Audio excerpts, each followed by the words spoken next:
Okay, so firstly, if your consistency, adherence, your diet, and everything else in your programming isn't pretty much on point, then I don't see why you would be considering supplements because they make up the 5% of anything, except I would always say that vitamin D, magnesium, and creatine are the three supplements that you would most likely want to include in your diet. Okay, so when it comes to CLA, actually, no, I'll touch on carnitine first. When it comes to carnitine, like I said, there is no point. It's pretty much like, well, bcaas is a totally different story. But when it comes to carnitine, what carnitine is it's a transporter within the beta oxidation, which is where fat is oxidized within your mitochondria. Now, there's a mitochondria, and you're shaking me. There's a mitochondria, and it has the outside barrier. Now, there's the outside barrier, and then there's the inside barrier membrane. Now, inside the inside barrier membrane is where this actual carnitine transporter is needed to get the fat to be burned pretty much. Now, here's the thing. If you drink carnitine or take it in powder form, tablet form, whatever else, I did say carnitine, not creatine.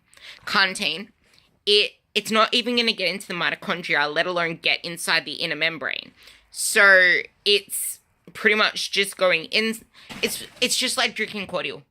You're just going to make carnitine-fied pee. So really, really not effective. The only reason it would be effective if you inject it is because you're able to actually inject it inside the muscle cell, and it actually has a better chance of getting inside the mitochondria and inside the inner mitochondrial membrane. But even so, it's a minimal effect. But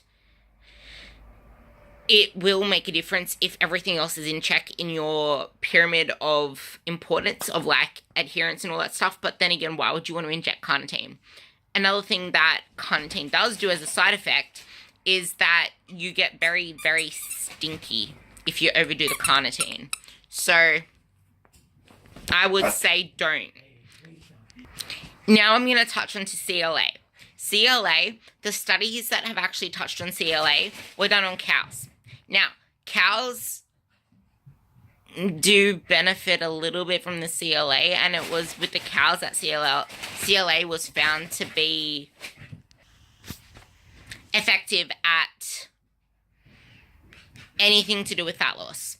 But in humans, it's not effective at all.